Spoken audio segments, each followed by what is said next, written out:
And I can't describe watching him walk out on the field at Ohio State and lay down in the block O on the 50-yard line. A lot of my ministry I saw leaning towards trying to help young men to be better men, be better dads. You can have all these things, but if you don't have a consistent discipline of showing up, doing it every day, and holding people accountable to that, it's all for nothing. He's breaking all that down. I'm like, who does this? Well, it's somebody who's committed to excellence. Because there's going to be some days when you feel like the culture's not what it should be and that you're under attack or whatever. And that resiliency is a commitment to the cause that you're after.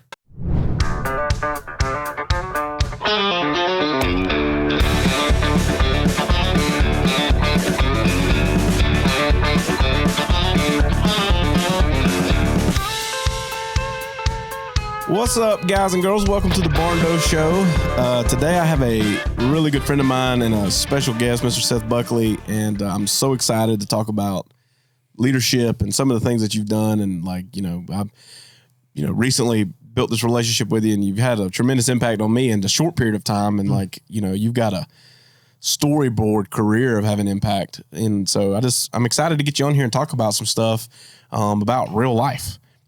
So just kind of introduce yourself, talk about a little, you're involved with so many things, but, talk about the heart of what you do. Absolutely. Thanks, TJ, for the opportunity to be here. I'm excited about this. I was raised in a Christian home and have been involved in ministry most of my life, in local church ministry, but also running parallel with that, working with a program called Palmetto Boys State, where I now am on executive staff there with those guys, sponsored by the American Legion. My wife and I, we have 4 boys. We have 3 grandboys. We have a grandbaby girl that's soon coming. So, and being in ministry, working with students, which has been my calling and my love, I really began to see a gap in a lot of families, a lot of challenges a lot of families were facing. And so a lot of my ministry I saw leaning towards trying to help young men to be better men, be better dads. And when my oldest son, Jacob, when he got out of college, he was substitute teaching at R.D. Anderson. And the very first day that he was there, he was just until he could find what he wanted to do with his life, he was just going to do this for a period of time. He comes home and says, "Dad, we need to do something." I'm like, what's going on? And he began to share some stories about some of the guys that he encountered that day and some of the challenges that were facing at home. One young man had got into it with his dad physically. Dad kicked him out of the house. He spent the weekend in his truck. And I was like, as Jacob's telling me this story, I could tell he was kind of emotional. He goes on to say that the young man said, "Well, this happens all the time, and I'm not the only guy." Long story short, he began to foster a relationship with some of these guys there. We invited him to go on to go bust up beaver dams one day. I was like, I can't believe we're busting up beaver dams. 13 boys show up. Wow. These are high school boys that come from all walks of life, and a lot of them don't really have father figures in their life. And so we spent that day together. We ended up doing a lot of events together. Over a period of a couple of years, we could see, man, they were just leaning into everything we could pour into them. But we didn't see the significant change we were kind of hoping for. We did see some guys kind of tilt a little bit to come to know the Lord or change their behaviors or their actions. But a lot of them were just enjoying the time, which we were cool with. We just wanted to provide some good opportunities. And, we sat down with law enforcement here in Spartanburg County and asked them, what's the average age for a young man to join a gang? Because we had been hearing reports about how gangs were growing in Spartanburg County in the upstate. And without hesitation, the gang unit leader said the age is 11. Wow. And I was like, that's 5th grade. And he said, no, it's 5th grade. That's when they become runners or errand boys. They're trying to make their way into the gang, and then they work their way up. And so to make a long story really short, Fire Pit Ranch was born in 2015 and became a nonprofit that year. We began writing curriculum in 2019 for the 5th grade boys, and we now do mentoring 5th grade through 12th grade. We're active right now in 3 counties. This fall will be 7 counties in the upstate. And what we found is that the need is so great And the way we kind of do it is we get churches to partner with the school and provide men to be mentors. And we just can't get the connections fast enough because schools are calling us right and left saying, hey, can you come help us get a mentoring program? So I guess to know a little bit more about me and my family, was here again raised in a Christian home. My dad was a minister. We were raised on a farm, humble means, and just got along with people. But I always had a heart I guess because of the way I was raised, I saw people and the value of people and the challenges that they were facing, and I always wanted to try to help as I could. And my boys have kind of taken that mantle and running with it as well. That's awesome, man. And that's really cool because I met Jacob, that kind of built a pathway back. Like I knew who you were because of what you did in our area.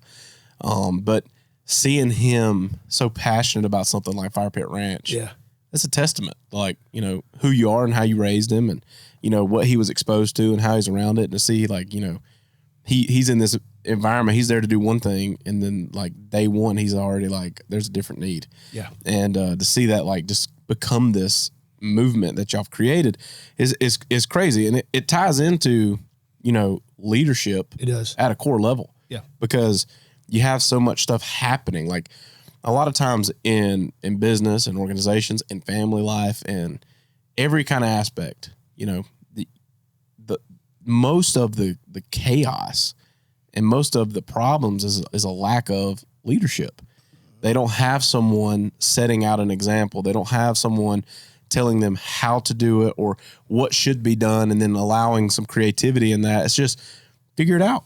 Right. And a lot of people get it wrong. And then once one person gets it wrong and people follow them down that road, now you have a colossal issue, right? And so to see you guys tackling that through Fire Pit Ranch has been awesome. And, I've got a lot of buddies, other business owners in the area that are connected in Fire Pit Ranch and help out and pour into that. And it's something that I think if you can resonate with, one of my really best friends, he kind of had this troubled youth and to see that it inspired him to connect immediately. He's I don't even know what to do, and so he just partnered up with you guys, and to see the reward that came from him by being able to partner with you guys has been awesome.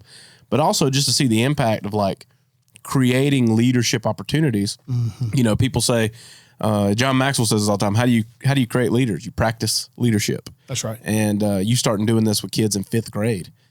That's a powerful thing. Yeah, I was in a conversation with a guy. This has probably been a year ago, and there was some images on TV. I think we both saw it at the same time, and it was teenage boys, and they were being very disruptive and violent, and it was chaos. And he says, "Man, they know better than that." And I said, "How?" He said, "What do you mean?" He said, "They know." I said, "How would they know better? You don't know their background." I said, "Some of these guys, they're figuring it out with peers. They're trying to discover what it means to be a man from another 16-year-old. Yep. And so that's where, about 2.5 years ago was when I left full-time ministry in the church to join Fire Pit to work with Jacob, because I began to see this growing number of teenage boys. They're trying to figure it out, and there's not enough men who are willing to jump in the fire with them to say, hey, let's do life together. Let me walk with you. Yeah. Well, the flip side of that is, as much as you're impacting those boys, there's an alternative agenda there with men. Yes. Because I think there's a lot of people that don't realize the opportunity to lead. And like you said, they know better. That's a perspective. But if you have that perspective and you don't realize that there's an opportunity there for you to teach or lead, mm-hmm. You miss out on it. And so you're providing two pathways. One is you're providing leadership to a generation of children who need it, but you also have the opportunity there for people to lead. Yes. And I think that's the hidden benefit of this is if you were to interview the guys that are in this mentorship, it's as much for them as it is for the kids there. We had a mentorship training a few months back, and one of the guys, he kind of shared his personal testimony on the impact. He said, when I started doing this mentoring, I just felt so ill-equipped. I don't really know what I'm doing. And we tried to tell him, hey, listen, we've written the curriculum. You don't have to come up with anything. but show up every week and be there for the kid and listen. You know, there's a few questions, just listen to them. And in a few weeks, you'll kind of get it. And he said, man, after a few weeks, he said, my heart was drawn to him. And I realized it really wasn't about my ability, but my availability just to walk with them. And so these guys are learning, hey, I can make a difference just by being there. Well, that ties into something. That's the key piece. I spent some time with you a couple weeks ago, and I heard one of the guys asking, like, getting connected, and you said the most important thing is you don't miss. If you sign up, you got to be committed to it. Yeah. Right? Don't be interested in mentoring. Be committed to mentoring. Yeah. And, you know, because the power is out of everyone in this child's life, how many people are halftime? And now they have one person in their life that's always there. That's the most important thing. We had one guidance counselor said the only consistent thing in these young men's life is inconsistency. And she said the difference that we're seeing in Fire Pit Ranch is y'all are here every week. Even when COVID shut everything down, after week, I don't know how many weeks they were into it when they were actually meeting back on campus, but nobody else could come. The guidance counselor calls and says, we've got to come up with a way to get you guys back with these young men. And so, long story short, they were meeting outside picnic tables, properly socially distancing or whatever. But because these boys kept asking for it, when are they coming back? When are they coming back? And man, every week, right in the middle of all the chaos, our mentors were there with these boys. And man, the difference is undeniable, because now we're, when you're teaching core values like, owning your decisions, taking responsibility for what you're doing, consider others, be considerate of other people. Some of those core values, they're not hearing on a regular basis. And now they're looking up to these mentors and they're hearing some of these values and they're like, that makes sense. Well, consistency is the key component. Yeah. Because even in my own life, like, a lot of people look at me and be like, that guy's a great leader, or, there's a lot of things that I got a lot of good ideas that people see. They don't see the thousands of bad ones. But in my own life, like, follow through and consistency is, if you implement something and you don't continuously engage it, it's useless. It doesn't matter how great it is. It doesn't matter how good the tools are. It doesn't matter how good, the script and the training and everything you've put together. If they miss, it's pretty much starting over at ground one. Yeah. Level one. And so, like, in my own life as a leader, like, one thing that I struggle with is a consistency, because I have so much going on. And so, like, in my journey as a leader, one of the things, like, when I rate myself, it was consistency. I get pulled in 1,000 different directions, and, like, even in my own business, in my own marriage, in my own family, like, I've got tons of kids, and trying to figure out this consistency. One thing that we did with our kids, we were like, hey, we're going to do these date nights. Because everybody talked to is like, hey, it's important to have one-on-one dates with your children. Well, I've got 7 in my home still. And so how do you manage that? And how do me and my wife get an opportunity to go one-on-one with a kid? And so you try to set this up, and then, like, something comes up, there's an event or a sporting event, and you miss date night and all this stuff. And, like, you're thinking, oh, we'll catch up to it. But my kids, number one thing is, when's my date night?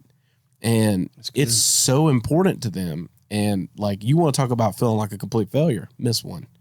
And so, like, I noticed that there, like, this is hard. It's not hard to take them out. That's fun. Yeah. It's hard to make it a priority and be consistent that on this day at this time, right, here's a map. This is your day, and I'm going to be there for it, and when you don't, they know. And so that, for me, it was like, where else is this showing up in my life? Like, what are other things? Because I'm really quick to have a great idea. I'm not always the best at implementing and follow through on that idea. And so, like, noticing that about myself, I was like, man, I need to get grounded here and reduce. And one of the things that another coach in my life told me, he was like, you can only be known for so many things.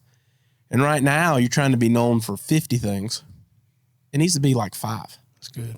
And if being a good husband and being a good father is 2 of them, that leaves 3, right? And those 3 have to span out across your hobbies, interests, business, and everything else. And so like doing that. And so that's how, again, I got connected with you because in addition to Fire Pit Ranch, you also have this like real-time leadership that you're doing with men. Because, you know, again, you see the need to lead men. And so I got the opportunity to go with you on a awesome trip. And I got to bring two of my guys that are in my leadership team. I got to bring Nate, who's our director of finance, and Nick, our director of construction, and spend a week with you and a couple other dudes, you know, doing some stuff that most people never have the opportunity to do. That's right. Yeah. And we can talk about that because that was, it is a highlight of my life now. That trip was incredible, especially my favorite part of the whole thing, Nick, and some people have seen Nick because he's been on a podcast episode with me, but like Nick grew up in Cleveland. He's like a lifelong Ohio State Buckeye fan. And I can't describe watching him walk out on the field at Ohio State and lay down in the block O on the 50-yard line. I'm going to tell you what, I had my sunglasses on. I actually got teared up when I saw that because I knew it meant so much to him, but his response was golden. He just runs out there, just lays down on it. Man, that was epic. He was like, I remember being a kid sitting way up there, That's you know, awesome. and he's like, now I'm down here on the field. But one thing that was cool about that, so we went to some cool places. We went to Ohio State University and talk about a dynasty among many things, education, but even into their sports. I mean, I don't even remember how many sports they said, but there's only like two universities in the nation that have that many. Yeah, them and Stanford. Yeah. And so it's a huge commitment. They have huge 60,000 students, all these sports, all this stuff going on. And then the consistency, like going in there and sitting down with those teams and those coaches and the people that run the back end, like spending time over at the shot center and like how, you know, we asked that guy, what was his name? Mike. We had Mike. Like, what's the one thing that, like, how do you keep a pulse on this? He takes us to the bathrooms and shows us the paper towel dispenser, you know, like, what? And, but the attention to detail and the consistency of we're always improving. Yeah. But it's always like showing up is the hard part. And so, and what was really neat in that, and something I didn't even realize was a thing, is these like coaches of like player development. Yeah. And, you know, like getting to see that firsthand of like the power of consistency, because you can have the greatest access to funding. You can have the best equipment. You can have the most cutting edge technology. You can have all these things. But if you don't have a consistent discipline of showing up, doing it every day, you know, and holding people accountable to that, it's all for nothing. You know, one of the things that you have been hammering the last few minutes is the word consistency. And Stephen Covey's book, The Speed of Trust, trust comes through consistency. Because if you keep, you know, if these expectations are always there, then I'm trusting that you're going to expect that out of me. And you can apply that in so many different directions. Are you consistently home when you say you're going to be home? Are you consistently going to do these things, whatever? But thinking about that, moving at the speed of trust, that trust looks different, but it's established. The core establishment of that is a consistent behavior, because people can then expect that. I can trust that they're going to be this way. And one of the things about the Ohio State experience was the consistency of excellence at everything. And so you could trust that whatever field we were walking into to talk about, we could trust that it was going to be unbelievable. Yeah. So just the weight room. Just a weight room. You walk in the weight room. Well, and everything's turned exactly the same way. Every weight is returned exactly the same way. That consistency builds trust for the next person coming to the lift to know that weight's going to be exactly where it's supposed to be. Well, and it builds something that you can be proud of, because you talk about buying into a culture, right? If you're going to say, you know, we're committed to excellence. Yeah. And you're a young athlete walking in there, and you walk into a weight room that literally looks like it was set up for a photo shoot. Yeah. And there was a whole other team in there prior to you, multiple teams, but you walk in and it's imperfection. It sets the bar for you to do it for the next person. Yeah. You know? And Mike, and Mike said, you know, it's those little things that actually are the most important things. Yep. A lot of people see the big stuff, but it's the little things and the consistency of excellence in the little things. Like, should the paper towels be 8 inches, 12 inches, or 16 inches? Yep. And we're getting going, what does it matter? Well, it matters because we can move you out of the bathroom 10 seconds faster if it's at 12 inches, because then you only need 2 sheets. He's breaking all that down. I'm like, who does this? Well, it's somebody who's committed to excellence. That's right. You know, how do you provide the best experience possible? Yeah. And so and the thing about it is like creating culture. That's another big thing, right? Everybody's seeking culture. And that's one thing that's been paramount in our business at the Barndo Co. is like, we have a great culture. Like if you work in our building, any of them, right? You love being there. And so like one of our core values is really love what we do. And we say that's the thermostat of our organization. Because if everybody's committed to being like loving what we do, even if somebody comes in on a bad day, if the thermostat is set to, I love this, it brings people up to temperature and brings people down to temperature, and everybody's on this baseline, right? So like, but again, that comes with consistency in our hiring process, consistency in how we do our check-ins, consistency in how we manage expectations and stuff like that. And that is the number one thing. You could be the most dynamic individual, right, and have the ability to do it. But if you can't do it from a sense of, I love this, then you're not a good fit for our organization. And like that, it's become something that's, again, consistent throughout the way we operate. And so everybody's come to, and I tell people now, like on the front end when they get hired, I'm like, hey, did you, what did you think about those core values? And I said, because that is the lifeline of the organization.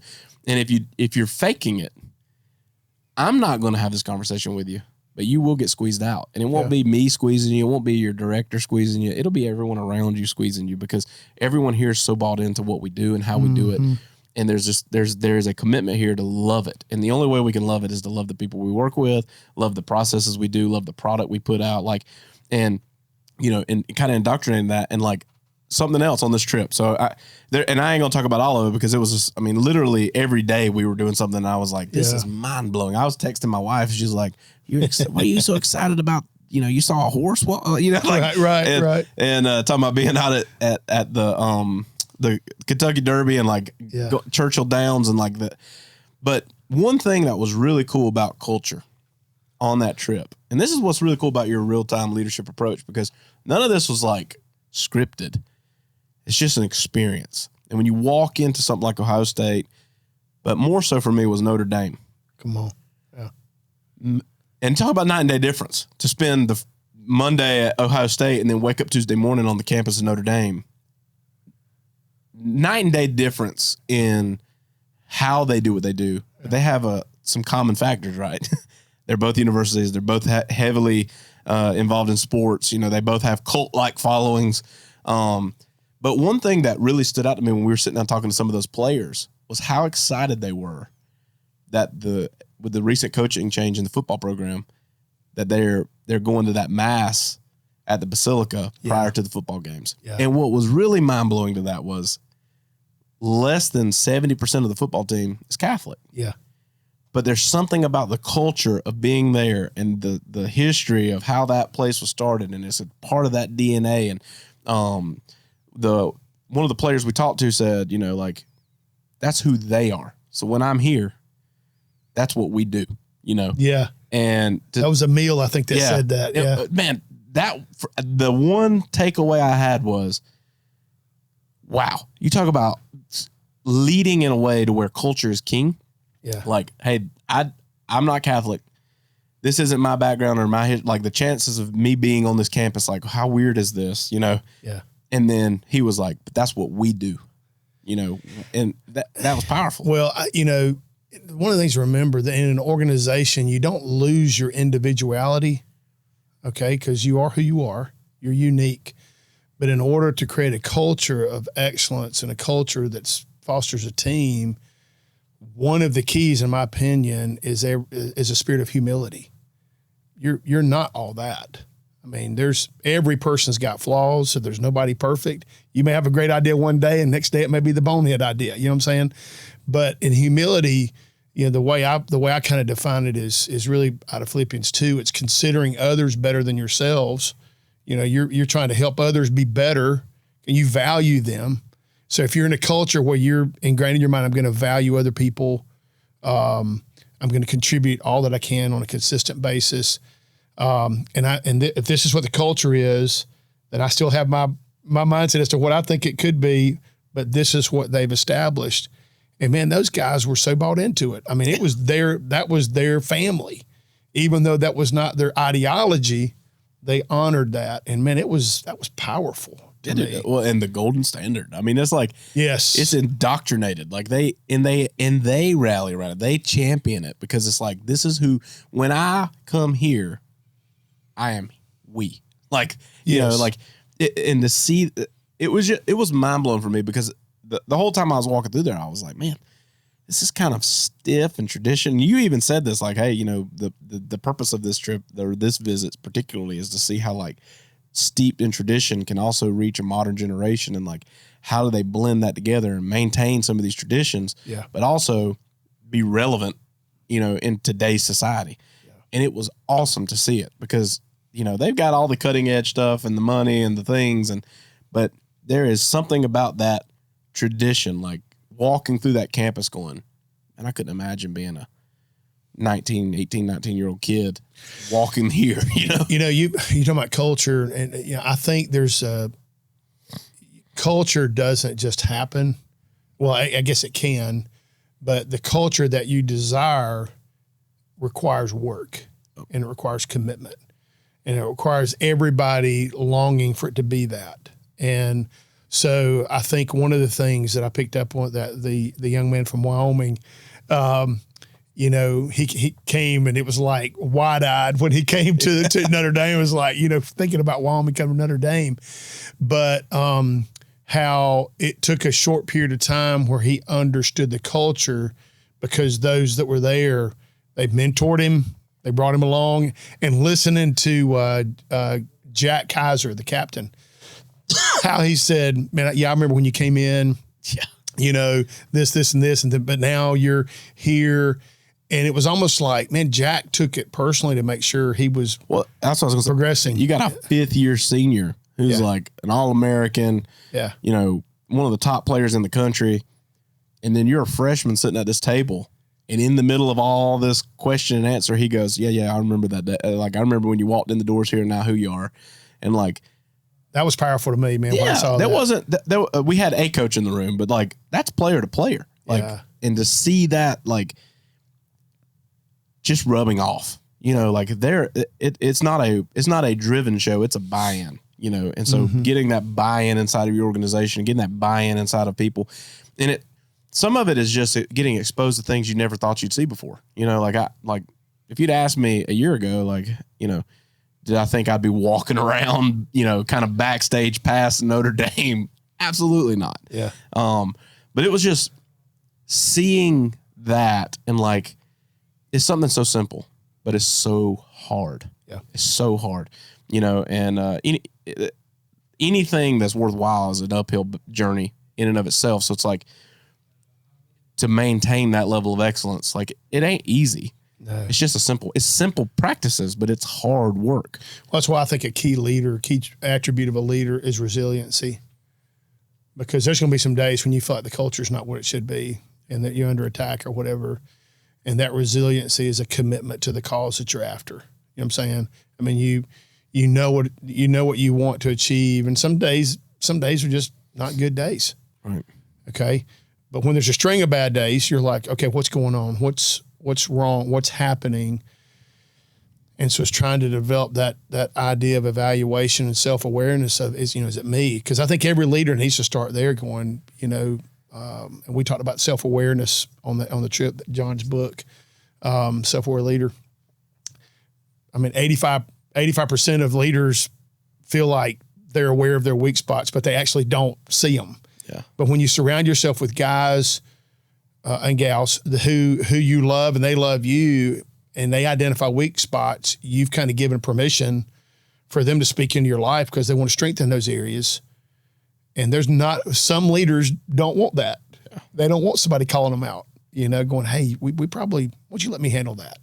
Your strong point's this. Let me do that for you. Because some leaders are like, no, I can do that. They're defensive, but you know, when you create a culture to where it's a team, well then, man, when the water rises, all the boats rise. Yep. It's not just about your boat; it's about all the boats. For sure. Well, and again, so inside of Barndo, people have heard me talk about this so much, but it's who we are. We have a business and we have a cool product, and we do a really good job, you know, providing that product. But inside of the walls of that business, it's always about our impact and how can we be bigger than just building barns. And so some of the things we do is we partner with Carolina Miracle League. I've had Pam on the show. I've talked about this with Pete Wilson a couple weeks ago. Posted on that. That was so awesome, man. That was really cool. Well, that organization changed my life. Yeah. And I see it change people's life every time I go to the ball field. And it's incredible, but there's some other things that we wanted to do as an organization. Like we opened up our doors to things that a lot of people don't do. I got daughters and sons, right? But I'm also in the construction industry. And I know that there are limitations to women coming into the construction industry and feeling like they can lead, right? I might can get a job in construction, but how do I become a leader in construction? Mm-hmm. And it's not one of those things where like I'm like out here like way out in left field, and I'm arguing women's rights issues, but it's a known fact. And so in the consideration of that, the fact that I've got a daughter that wants to become an architect and a designer and, she might change her mind. She might become a veterinarian or something. Who knows? But right now, her thought is, I want to design and be an architect, and I want to be in business like this. And so I'm always at the forefront of going, how do I knock down walls here? Right. And so again, it's intentional to where I put people in uncomfortable situations. I have we are a pretty blended staff, male and female. Mm-hmm. There's certain things that each do better than others, but inside of that, like we have had an intentionality that we will not just be, male only, male driven, right. environment. I want to empower women to come into an industry where they haven't always had the ability to and lead. And so I put them in some crazy situations and like throw them in the fire with leadership opportunities. And it's kind of funny because it like people that want to pretend like that's not a real thing, like there's no separation there. All you gotta do is come to my office one day and listen to some of the phone calls, because I have women that are executing in a high level that are holding people accountable, and they're holding the bar, and they're equipped, and they know, and like the to see that and just play a small role in like knocking down some of those walls when they go on social media and they post about working here, or they go to an event and, like I'm intentional with every piece of this. Like, we go to a career fair, you will see 50-50 blend of men and women. You may see more women than men, because they like to help more, in that sense. But it's kind of funny, but what it does is who's talking to you is just as important as what they're saying and how they're saying it. But we did a career fair. Well, when little girls are walking by and they see Barndo and construction and all this stuff, and they see women there working it makes them feel like I can come into this. Another thing that we do is like we opened up a couple weeks ago. We had a homeschool co-op come to our offices. We got little bitty kids like from 3 and 4 year old up to like 10 years old, walking through the halls, and we're in there like making a connection to where they feel like they know someone in that industry. Like we need more people in trades. That's a given. Well, how do you get them? You could sit around and complain about the fact that more people are going into tech and not as many people are going into trades, or there's this huge push to go and get a college education to do different things, and we need trades and all that stuff. Or you could decide to lead that way and practice leadership in those children. You guys identified a need in Fire Pit Ranch of these 5th grade through high school boys that need a fatherly type influence in their life. They need this mentorship. We've done the same thing. And what we realize is like, if you want people in here, you better open the door for them at an early age. Yep. You better let them connect. You better let them know like, hey, this is a possibility for me. And so we try to be intentional with all these little things. And like, we do some stuff to where, I can see some of the leaders in our head scratching their head like, why is there 70 kids walking through the hallways of our offices? And it's like, well, because out of those 70, maybe 2 of them end up in trades or in construction, because when they were 5 or 6 years old, they remember walking through here and they had fun and they colored toolbox, or they asked some questions, but they got to see it. They got to be exposed to it. And so we're trying to build something bigger than just building houses. And so kind of tie that together. Well, I got you here because you got like this sage wisdom on so many things. No pressure. Yeah. Like, we build houses. Call a friend really quick. Yeah. Get Regis on the line. But we build houses, but that doesn't mean it is a home, right? We can't build the home. And so like mission is to turn impossible dreams into possible realities. And there's so many people that have the American dream. And I feel like what we offer really ties that together. You know, people want this like piece of land with this home that they've designed and built, and they've got a place to like raise a family or live their life. You know, not everybody that builds with us is married or has kids or anything like that, but most of them are. So some of this stuff, like, and they listen to this show, right? So like we've leaned in a lot. We have a lot of business leaders that listen and other people. And like my number one goal beyond like empowering women to get into the construction industry, opening the door for young children to get a peek inside to see that like this trade thing that people talk about is a real thing and it's a fun place to be and it's a necessity to our economy. Like, right. Another thing that I try to do is like empower other leaders. So like if I don't have no secrets, you know, people ask me all the time, like, how did y'all do what y'all did? I was like, well, you know, you gotta, John Maxwell said this on something I was watching the other day. He's like, he said, somebody come up to him and said, hey, I want to do what you do. And he's like, are you willing to do what I did to do what I do? That's good. Yeah. But I try to be an open book and an open resource to people that are in the industry. Like if I've done something, cause we didn't get a lot of help. There's not a lot of people that are willing to discuss it. You know, a lot of people are burnt out in this industry. And the last thing they want is someone else coming in asking for something. But we try to create a culture to where I'll show you how to do it. Mm-hmm. I'm literally paving the way for this to become more mainstream every day. You know, I've said this a couple times, but like on our website, we have a lender who will lend on this type of construction. Anyone in the country, he gets people all over the nation. And he can lend in all 50 states or 40 something states. And so we have builders all over the country that send their clients to our website to sign up to get financing because that was a hard thing to do for some people.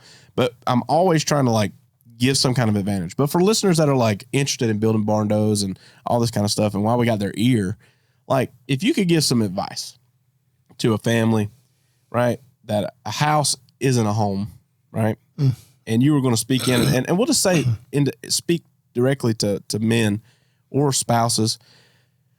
How can you show up different for your spouse and or your kids or both? Like what are some things that you can be consistent with that helps you be a better leader to your own household? We are inherently selfish people. And I think one of the greatest challenges for anybody is to die to self and to really long to see someone else experience hope, healing, excitement, joy, and to truly celebrate, you know, accomplishments in their world rather than being like, man, I wish that was me. I wish I was getting the spotlight, you know? Right. And I think that's one of the biggest challenges. It starts in the home is that sometimes there can almost be this competition between spouses, not openly, but it's just kind of indirectly, who's going to win the argument that day. Okay. Rather than, thinking how does everybody win in my house today? How does everybody feel like, man, I love coming home. And I think that comes from, you know, being a trendsetter by truly when you come home, if your family is excited that you're pulling in, you know, I think I gave an illustration. I can't remember when this was. It may have been on our trip. But, you know, and this would be, I guess, to men. It would apply to women as well. But if you've had a bad day and you're just in an ill mood and you pull up in the driveway and you're just ill, stay in your truck. Stay in your truck and don't get out until you just let that go. Because when you come into that home, they haven't been with you all day. So don't bring that in. Yeah. You bring in joy. You find it. I know how I find mine, you know, and you come in there because you care about them. And that's hard. That's not easy. If it was easy, everybody would do it. They just flip a switch and they'd do it. It's not easy. But if you're thinking about the end goal, you know, the end game, begin with the end in mind. That's the 7th habit of Stephen Covey's 7 Habits of Highly Effective People. Begin with the end in mind. What do you want your family to look like? Well, I mean, when you build a barn, you've got a plan. Yeah. So you know what you're aiming for. It's the same thing with the family. Your home. So what would you like your family to look like? So are you taking steps every day consistently to get there? It's not just going to happen overnight. That's powerful. So yeah, talking about when you get home, don't get out of the truck. I have a friend, he's been on the podcast too, Nick Alfano. He's a coach and mentor, and he was one of the first coaches that poured into me. And he has this little slogan says, when dad gets home, he sets the tone. And that's strong. I love that. Yeah. And he was like, he talked about, he can remember like when he jingled his keys to go in the door, his daughters would run upstairs because he would come in like a lunatic. And then like the power of like when that key jingles, the footsteps are running to the door. And like you can control that with how you show up. And it's freaking hard. And you're never going to be 100%, right? Like you're going to have success and failure in that, but that's super powerful. Well, I had a dad tell me one time, he says, man, I lose my cool. And I said, well, you chose that. He said, well, no, I mean, I've had a hard day. I'm like, okay, you still chose your response. You just got to not do that because of the why, because we all deal with that. Sometimes we're upset. Sometimes it's been a bad day. Sometimes a family member does something that you don't like. Okay. But we still choose our response. And I think building a home, culture in a business, your culture at home, it all hinges on, dying to self. It's not about me. The moment we can get there, man, it's freeing when it's not about me, because then you're blessed by that, because your whole desire is for others to feel a sense of love and community and belonging and, use the term safe place. But when they come home, when you come home, everybody feels like, this is good. And that takes work. It goes back to what we talked about at the very beginning, is consistency. Yep. If you come home one day and you decided to stay in the driveway and checked your emotions, and you came in and you was good, don't expect everything at home to all of a sudden be, everything's great now. Yeah. But day 12 of doing that, your spouse is going to go, something's different. Well, you hit the nail on the head earlier too, when you said trust is earned, you know what I mean? Like, and it all boils down to how you do this and the consistency in it. And, entrepreneurs listen to this will 100%. Most people can relate to this, but if you have an entrepreneurial mind, you're a lunatic, right? Yeah. Like you're not normal. Right. Your mind does not work like the normal. You just see things, right. You see things different. Yeah. You're results driven, right? And you're probably pretty highly emotional, and you got to figure out ways to channel that and stuff. And that's leadership in and of itself. Is how not to fly off the hinge and kill someone when you want to, and like, because they can't see what you see. That's right. Yeah. And you got to make space, right? Yeah. You got to make space for failure. You got to expect it, and then accept it when it happens and have a plan to learn from it. But you don't get that day one. It's a constant thing. And I can remember going in and getting leadership coaching, right? And I've spent, between me and Ross, we spent probably, I don't even know how many hundreds of thousands of dollars on coaching and leadership training and stuff.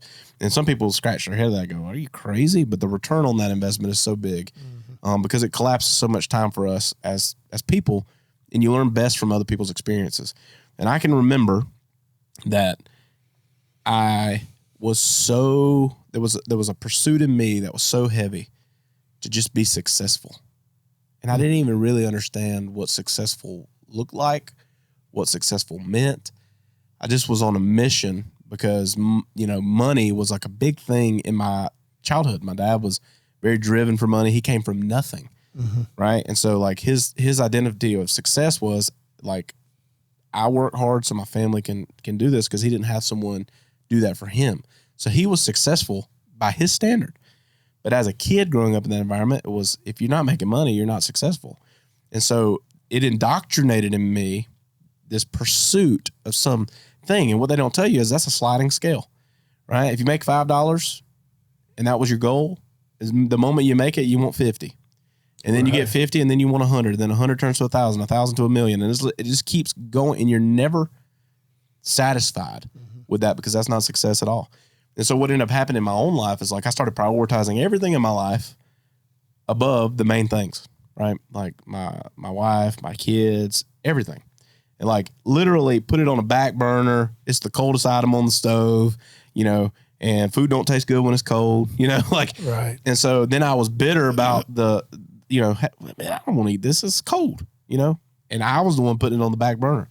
And then I remember like having this like moment where I tried to flip that switch and being so dang frustrated because of what you said. Right? I cooled off today. I walked in and everybody, it wasn't hugs and rainbows and unicorns, and everybody to celebrate. Nobody had me a trophy like world's greatest dad, like, yeah. And it's not instant gratification. And I can remember being so mad because I was working so hard to do things I had never done before. Yeah. I was trying so hard to show up as a better husband. I was trying so hard to show up as a better dad. And I was doing the work and I was not seeing any results. And it was forever. It was a 1-year program I was in.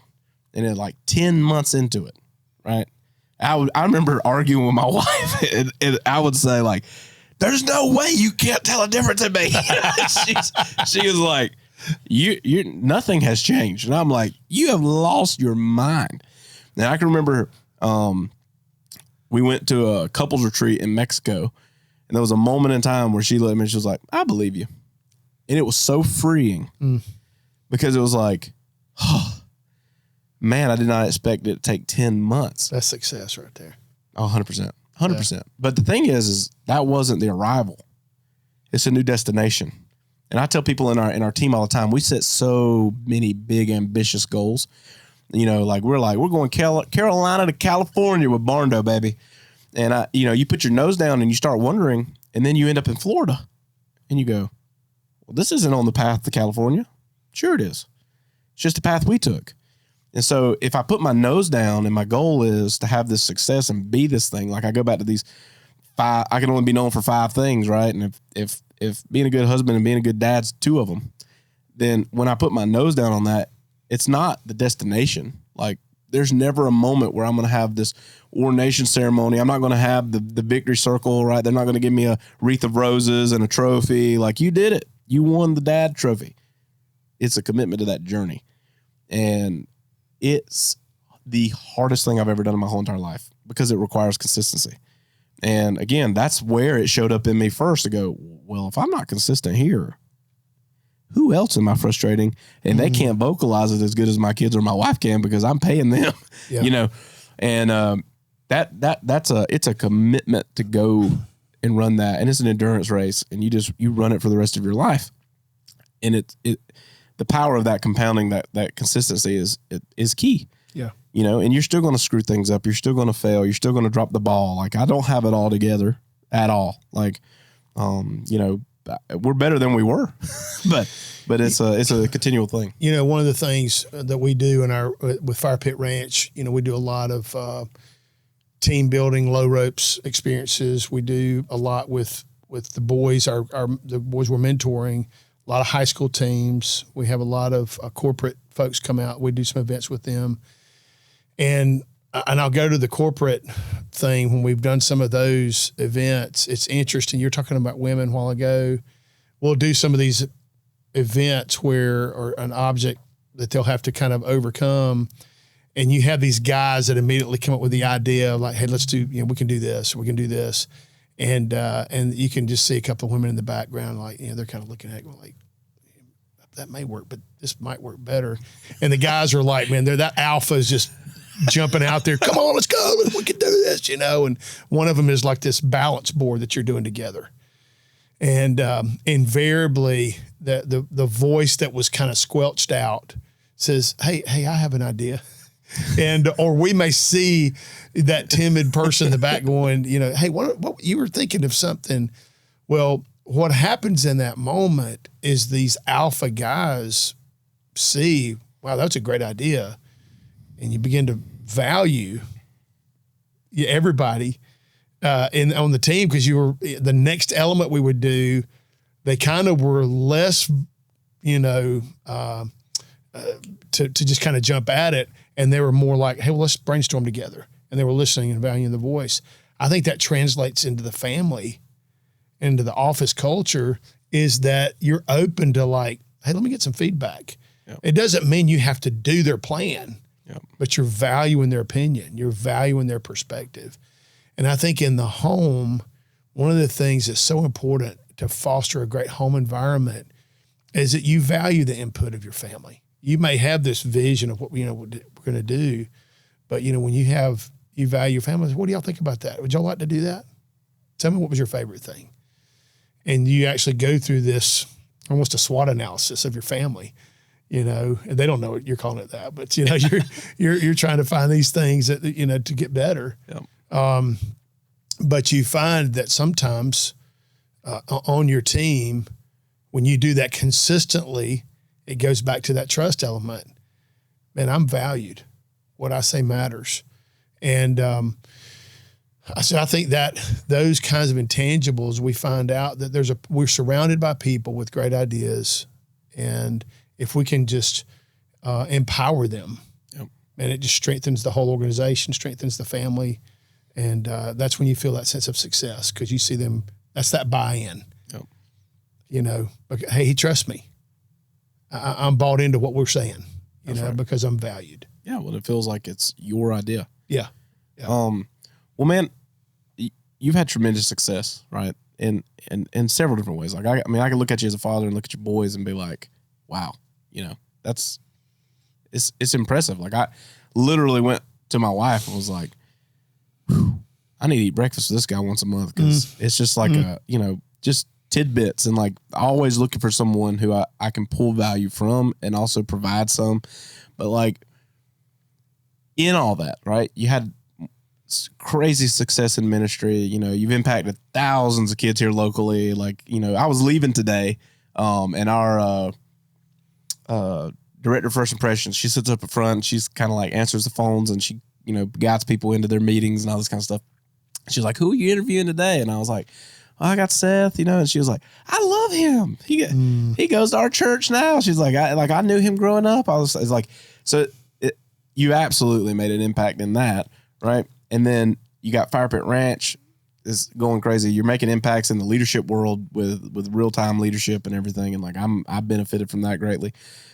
But one thing that I love is asking, what were those moments? Because sometimes when people watch or some people see it from the outside, they only see the slam dunks, right? Mm-hmm. And social media powers a lot of that, right? All they see is the wins. That's right. And, they just see like, man, every time I see you guys, you're just like killing it. And I'm like, yeah, it's because we don't post the bad stuff, like, yeah. But yeah. What's one thing, if you had to summarize down to one thing that happened that was a hurdle, an obstacle, a failure that was the most significant to you, and why was it so significant to you? I think a turning point in my ministry, which ultimately was in my life, was I was so determined. There was an event we were going to do at our church that I was just convinced was the best thing. And man, I put planning resources, into making this thing, advertising it. And I was so excited and, just this was going to be the deal. And on the night, we had bought pizza and the whole 9 yards, and the turnout that night was like not good at all, and I had built this up like, this is going to be awesome. This is going to be epic.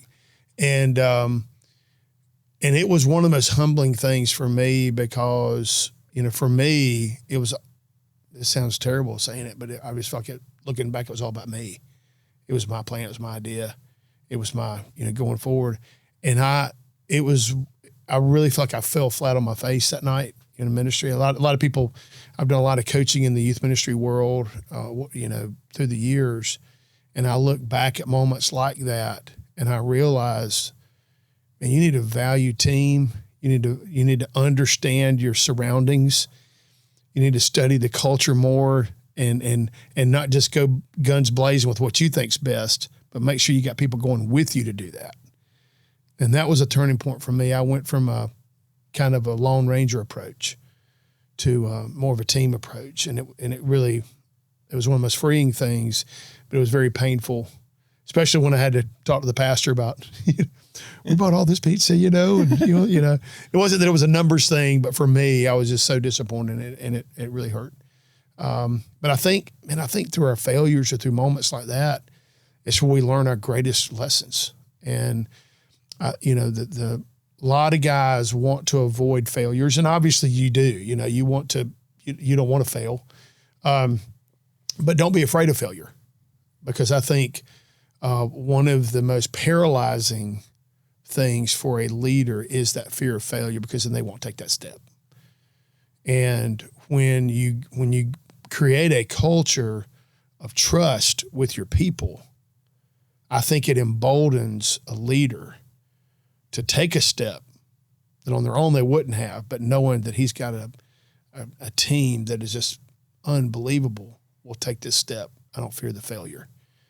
And man, that blows the cap off, That's the question. And I think we had the Burns football team. We had them last week.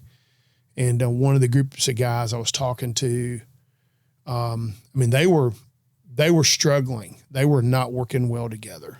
Okay. And I just stopped them. It was about 12 boys. I said, guys, you've got to trust each other or you're not going to accomplish anything. All of y'all have different ideas, but you're not willing to listen to anybody. I said, man, you come together and something great could happen. Well, one of the kids that they weren't listening to, he actually had the best idea. And he was not really loud, but these other guys were just saying, da-da-da-da-da. And I said, no, what did you say? And I pointed him out. I said, y'all listen to him. Nobody else talk, just listen to him. Well, immediately it was like, it shifted. They did what he said. Well, it changed the outcome. They completed the process. And I said, guys, that was taking a risk because you were listening to somebody you didn't really know that would have a great idea. But in leadership and in moving forward as a team, you've got to sometimes take risk, and it may not be your idea. Maybe somebody else's idea. But when y'all did it because I made you do it, but you've got to be able to do it because you trust each other. And that's the only way you can blow the cap off of, these unimaginable goals that you have. Right. And you can attain those. But, yeah, man. Well, John Maxwell says, that learning is the fruit of all failure. So there's no doubt. If you don't fail, then there's no way to learn. Yeah. And so that's powerful. I love hearing like just moments because, it's easy to get an ego and, it becomes the TJ show or the Seth show, right. and then you got those humbling moments where you're like, I'm really not that great. Well, you mentioned something about the real-time leadership. Just briefly, I would say that the whole idea behind it is in a world where learning is hard. Like if I say, hey, I'm going to give you a book to read. Well, for some people are like, oh, that's awesome. They'll read it and it's great content. Or, hey, I want you to listen to a podcast. Or, hey, I want you to go to this conference. But what we're seeing in the low ropes course experience on these trips, in real time, you're processing everything. And then the van time we had. Yeah. Breaking it down, working through application. There was a situation where, Nick actually was responding to a situation and he responded to it differently. I heard him on the phone. Yep. And he handled it differently based on what had happened 2 days earlier in one of the locations we were. And I listened to him. I was like, that's cool. That's cool. He was doing direct application in real time. He saw another way to handle a crisis situation, and he empowered one of the guys working for him to make a decision, that $10, $100, $1,000 decision, those kinds of things. And so, that's where we're seeing the value of those experiences for guys to in real time discover a different way of leading. Not to mention getting to sit down at St. Elmo and eat shrimp cocktail together. I believe that's where the glue was created inside of that. But the faces are epic. On the videos, they're absolutely priceless. I've had so many people comment about that. No, it's phenomenal. Well, man, I appreciate you coming in and doing the show. Absolutely, with me. There's a couple things, again, you got real-time leadership that you do, and that's a tight-knit thing that you have, and it's amazing. Yep. And then Fire Pit Ranch. Yeah. If people are listening, they want to get involved, right? Maybe somebody's listening, they want to make a donation. Maybe they want to get involved with leadership. Maybe they're in another state and they're curious of how you're doing, what you're doing. What's the best way for people to connect with Fire Pit Ranch? So if they'll go to firepitranch.com, okay, my contact information is there online. And there's also a way to make donations or to learn more about what we're doing. We're on social media, Facebook or Instagram. And, I've got a real-time trip going next week. We're going to Wyoming. Carrying a group. I'm not going on that one. We're fishing on the Snake River, and we've got some trips coming up this fall up to Gettysburg, and then we're going the low route down through. I think I showed you about that, Clemson and Georgia Tech and Chick-fil-A and Mercedes. So we'll have those opportunities available. But if they just want to go to the website and get connected through our email, then they'll get some information about it. And if you're a business leader or you got people in your organization that are leaders, you want to get them connected with Seth for one of these real-time opportunities because it is absolutely transformational. There's limited space.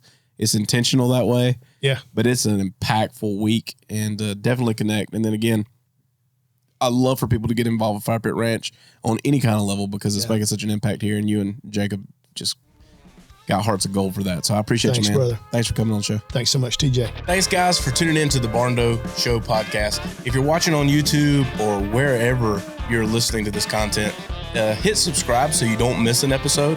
And then be sure to check us out on all of our social media platforms at the Barndo Co. Super simple to find us. And then when you're ready to dive in a little more, maybe look around some of our available floor plan options or take a look at the gallery of our work, or maybe you're ready to connect with our team and explore what it looks like to build your dream barndominium, you can visit us online at thebarndoco.com.